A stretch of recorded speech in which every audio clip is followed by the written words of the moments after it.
Hello everyone, I hope you're enjoying your spring break. I just quickly wanted to go through the pedigree project since I wasn't able to as much as I wanted to, and it's all here, but just so you can watch this quickly and get an idea of what I'm expecting. A and B are pretty simple. A cover page, making it just a little bit more formal with just basic information. Then the next one is just a quick intro of yourself. I pretty much know about you, but I found out things about students that I never even knew. That was super interesting. So just to kind of include something about yourself and your family. For your data table, so it says 3 separate data tables. I've done it before, or I've seen it before, where students organize just one data table, and it turned out great. So they include their name, they include, anybody else that they're kind of charting through during the process, and they have their 3 traits. So like tongue rolling is one, or freckles, or whatever it is. And then they just make a note within each section. So can roll. Freckles, yes, freckles. And it worked out fine. So just having a data table in which you're organizing your information before you're even putting it in the pedigree, that is fine. So just make sure you include your data table. I've had people forget to do this, so again, just so you're organizing your information before you're even starting your pedigree. Now for your pedigree, if you need to make exceptions, I totally understand, but ideally you should try to have at least 3 generations and at least 12, and again, I'll make exceptions if you're having difficulty with that. And then if your family is really large, you do not need to include all of your family members.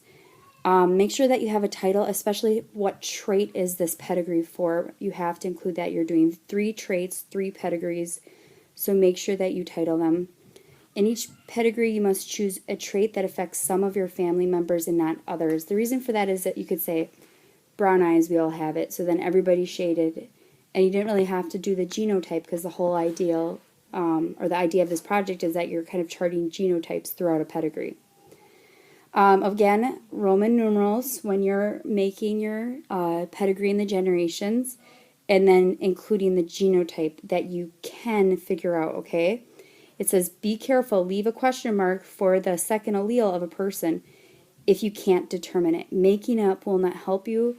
Never guess if you don't know. Just leave a question mark if you can figure it out, and I'll go through an example of how to do that. Then do that, but don't make it up. And then the last thing is just highlight where you are within your pedigree. And then each pedigree should have a title on the top, which I already stated. Make the trait being expressed shaded, so whatever you're you can include that in your title or on the side if you want to be specific. This means you have to identify homozygous dominant, heterozygous dominant, recessive, and carriers.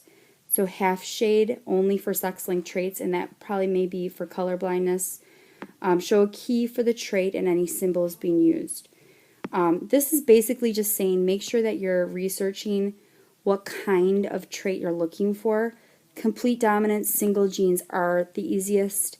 So and I gave you on the sheet, I don't know if I included in the video, but at the bottom, if you scroll down, there's complete dominance single genes that are suggested. Those are easier to do the pedigree and do all the genotypes. It's much more complicated for humans, so try to choose something that's a little bit easier to then chart through. So here is an example of a pedigree. So of course I just want to make sure that I'm just labeling my generations, and I can even label every person throughout, which we've seen in pedigrees.